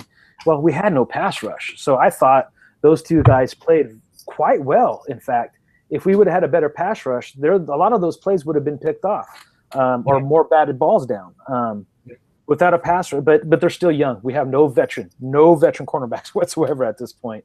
And it does scare me. So a lot is riding on our pass rush. All of it. Yeah, no, I agree here. And what should we expect from the Raiders away from home next season? I know I left the question on your channel last time we did a video, and I guess the way I put it was I put a lot of the responsibilities on Derek Carr, but you made a really good point saying that it was the entire team that didn't play well away from home. What are certain things that need to be changed for the Raiders to be able to get some W's on the road. Because if you're looking at a 9-7 season night, all you really need is three games from away to be able to come off with a 9-7. I've had this debate with Mikey Raider. I don't know how many times. Me and him like to debate a lot. Sure. But it's all friendly. It's all out of respect. Yeah, It's not like hate debate. Sure. But and I understand, and it's a few of the other Raider vloggers too, but they are big, on changing the schedule, with times we practice, and I believe that'll help a lot. And I believe that Jack's been doing it long enough to where he's prepared and ready to do so. But for me, it's really a mindset. We just have to start winning in general. It starts with the players, the coach building the confidence in them.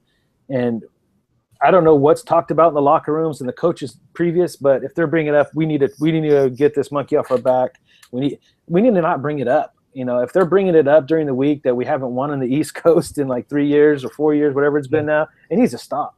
But the quarterback play has been an issue for this football team for a long time, so it definitely needs to get better. But just the team in general needs to have that confidence. I really think that's what it is, because at the end of the day, it's football. How many times do you wake up to go to work and you're tired? You're a little, but once you get to work, it's work. You work, your day's over, and you go home. And I believe it's the same with the foot. They might be tired. There might be a little jet lag. But, I mean, we even went to England a week early. You guys traveled a lot, man. I'm sorry. Sorry to cut you off, but you guys traveled. Fine. Yeah, a ton. We traveled so much last season, but we stayed in England a whole week. The Dolphins fly in like 2 days before and just take it to us like where's nothing. So that's where I say I'm not a big player on, put them on the East Coast time practice schedule. I don't believe in that. I think it would help. I don't think it's a bad thing to do. I'm just saying it's more than just what time we practice. It's just we're not playing. We're not being coached. The schemes have sucked. The players have not been fitting the scheme. And the mentality of this football team is we can't win. And this is how confident I am in the running game for any football team is notice once your running game of the Raiders got better, Derek Carr started playing better. It keeps the defense guessing. It allows a rookie quarterback to feel more confident knowing that, hey, he's got some running game. And this is kind of going back to the Jets. And, now that I'm doing this podcast with you here tonight, I'm starting to realize how similar our teams are. The wins that we did end up getting were wins that we were able to run the ball. That first game when we played the Raiders, I'll tell you what, I don't know about you, but that was probably one of the most sloppiest games I've seen. Both sides. It felt like a first NFL game. I mean, where exactly, and that's what it was. But every time the Jets got away from the running game and put that pressure on Geno Smith and have only Geno Smith make those plays, those were games that we screwed up in. But this is one thing that I feel like when the Raiders would ask Derek Carr to do something, I think Derek Carr for the most part prevailed. Is that fair to say?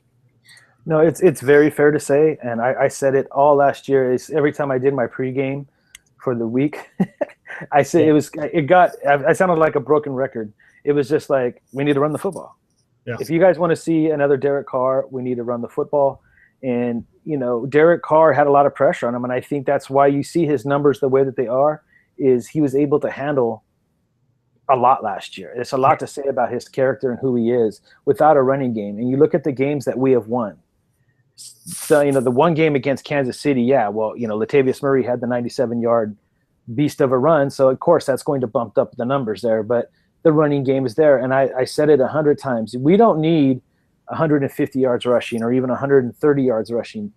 If you could give me a good balance of maybe 80-plus yards rushing around there, in between 80 and 100, and you're moving the chains and keeping the defense from bound, that opens up a guy like Derek Carr on his arm.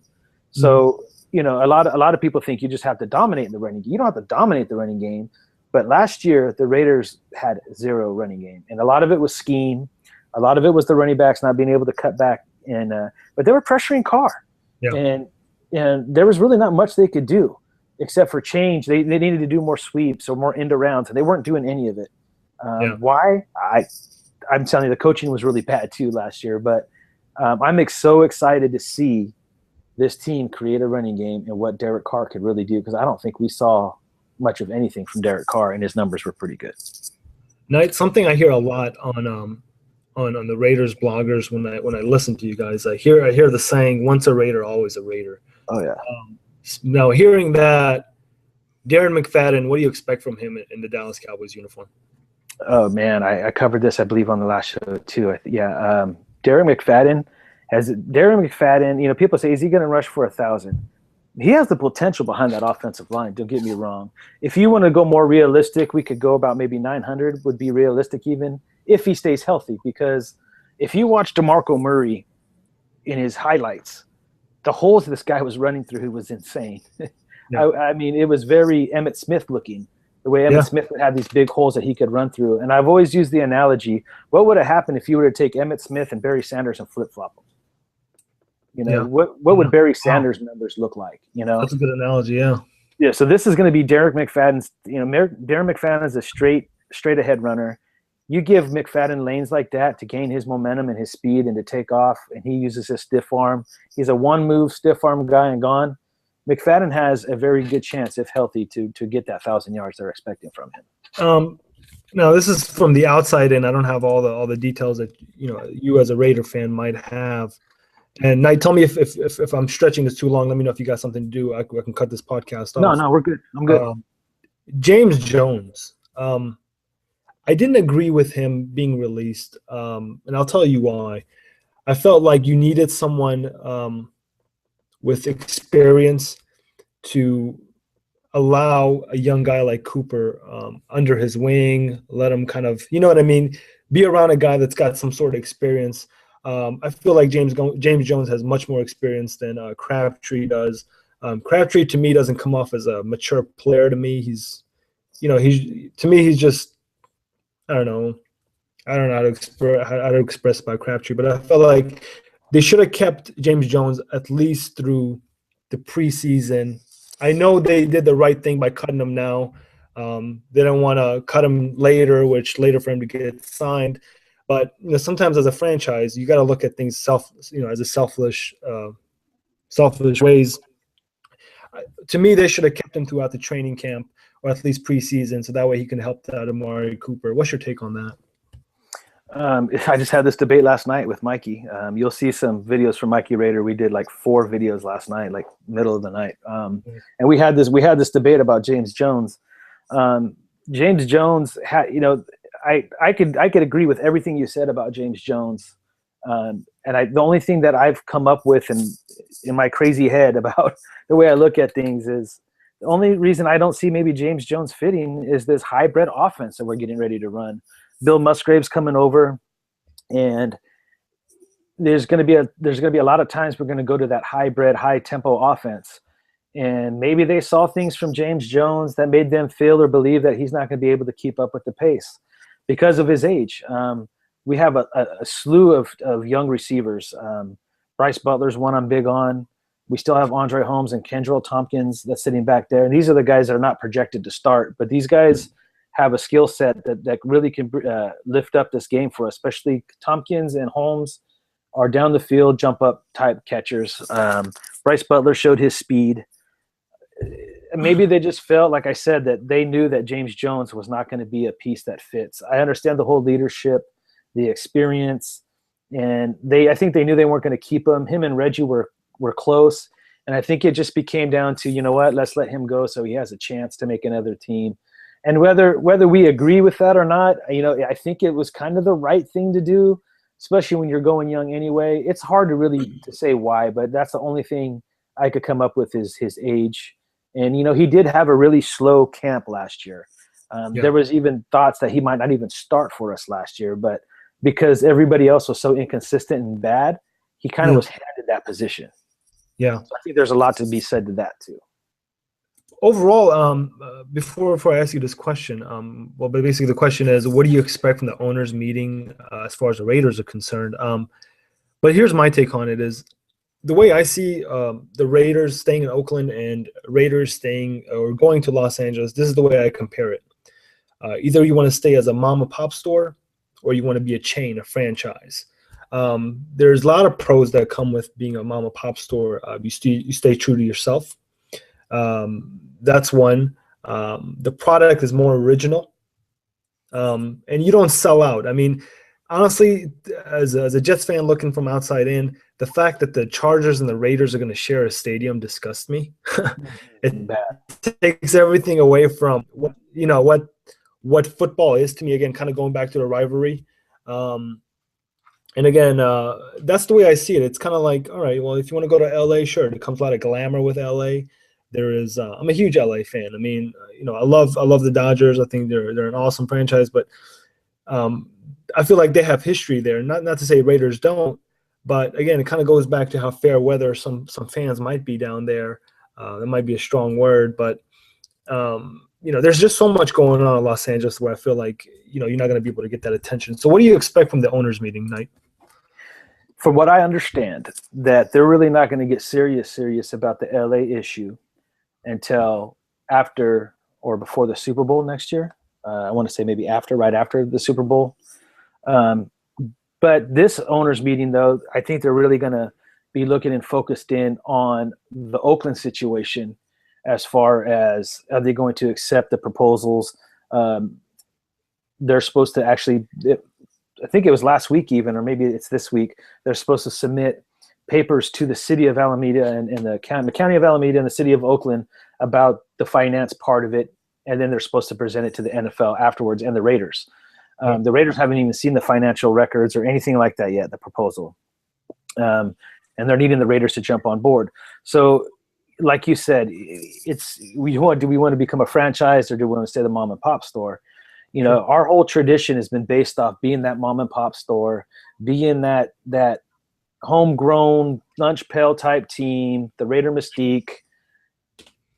It really comes down to numbers. And with the Raiders, I think they're fine with that. If they get the stadium that they want, with the seats that they want, they can do the numbers. How much is it going to cost the fans? Because no one talks about that. How many people are going to get priced out, whether they're in Oakland or in LA? Exactly. This is coming from a guy that saw the old Meadowlands to the new Meadowlands. I mean, prices are just outrageous. I mean, I don't know if I'd be able to carry my tickets over. And I've had them. We filled out many surveys and where they ask about, will you pay PSL? Well, we paid PSL once. And Mark Davis is actually the one that got rid of the PSL. And it wasn't too bad. It came out to like $100 a year for the 20 years that we've had it. And for the first, it was $200. Yeah, it was $100 for the first 10 years. So it was $1,000 for each seat. And me and my brother have had the seat since then. So we dumped a lot of money into it. And they took away the PSL, which has been nice. But I know they're being considerate and asking. But I think they're going to every team does it. A PSL is going to emerge itself, just like they did at Levi Stadium. And it's going to be expensive. The money's going to have to come from somewhere. If the city's not going to give it, it's going to have to be the fans. And quite honestly, we are a blue collar fan base. There's and I'm not putting the Raider in anybody that makes hundreds of $1,000s a year that's a Raider fan. I'm not putting you down. Okay, kudos to you. But most of us are just hardworking. It's just the way it is. That's a good point. And here's the thing is, and I don't want this to come off the wrong way, but this kind of goes for any franchise out there is the guys who attend the black hole, the guys who are super fans, the ones who make all the noise at the stadium. And again, I don't want to sound ridiculous, but those are your blue collar guys. Mm-hmm. And this is coming from a guy that's middle class, low, whatever you might consider me. I wouldn't be able to afford some of those ridiculous prices. So yeah, you lose atmosphere when you start charging people literally triple the amount of ticket prices. That's the same exact way I feel about the Warriors going from Oakland to San Francisco. I can only imagine how expensive those tickets are. Especially if they win this year. Yeah. So no, those are legitimate points. I totally agree with you. That's all the questions I have. Knight, is there anything you want to discuss? Or yeah, I have one more question for you. And you guys might have been talked about it. I know it was joked about at one point. You and your brother now. Can you give me the inside scoop on the story of how your teams lined up for you being the Jets? Is it a brother rivalry thing to where it was like, you know what? I'm going to go against you just because I can, and that's how you guys choose the teams you guys have? Or no, that's a good point. Here's the thing: is my brother and I, obviously, again, kind of going back to us not being from this country and inhabiting certain teams, is he became a Giants fan. The reason I became a Jets fan, you might have remembered the game, Jets-Dolphins Monday night, Vinny Testaverde. We were down 30-7, ended up winning the game in overtime. We came back from like 20 some odd points and won the game. I supported. Here's the thing: is my main sport is football. I don't know baseball as I know football and basketball, but I watched baseball. At first, I supported my brother's Yankees. The more I got into baseball overall, I didn't like the whole atmosphere that the Yankees brought, as far as the way they constantly bought players, and kind of swung over to the Mets side. Call me fair weather, whatever the thing is, but no, I think the way the whole channel lined up was just the irony of it. One thing that him and I have in common are the New York Knicks, which we consider to be the true New York team. Brooklyn, the Brooklyn Nets coming from New Jersey, and just the whole perception Brooklyn has of itself is very egotistical. I mean, they just think they run everything, but it's cool. It's fine. But no, I mean, the team that we share is the New York Knicks. He's a Giants fan. I'm a Jets fan. I'll be honest with you, though. The two Super Bowls the Giants went to Super Bowl, I was rooting for the Giants. I don't dislike the Giants whatsoever. To me, the way I see it, and you might not see this way, is it's another New York team. Highly doubt you'll root for the Niners, saying, "Oh, it's a California team." You know what I mean? Yeah, I've never have. No. Yeah. You're right there. but that's the thing, is that's exactly it. There is no such thing as a rivalry between the Giants and Jets. We don't play each other. We play each other at a preseason game. ESPN, they make a couple of nice little intro videos. New York, the Battle of New York, and same thing goes with the Subway Series. I mean, there really hasn't been a rivalry between the Mets and the Yankees, because the Mets have sucked. It is what it is. The Brooklyn Nets, New York Knicks thing hasn't been a rivalry, just because the Knicks have sucked for the past, year and a half since the Nets have come to the league. But no, and I think that's one gray area where this channel might have is some people might not know who I root for or something like that.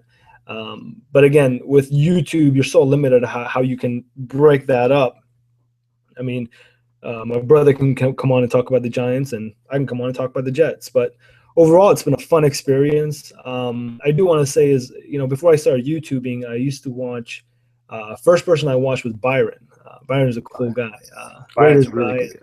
Through him, I got linked to you and linked to Mikey Raider. I watched a couple of other video makers like Young J00. I watched Jayhawk Jet. I mean, those guys gave me the courage to do what I do now.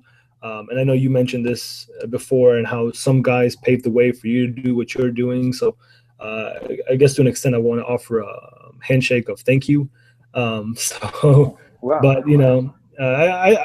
I've had a blast doing this. And I do want to tell you is your channel has grown from the time that I watched you. I remember I watched you from the time that you had like 200 subscribers.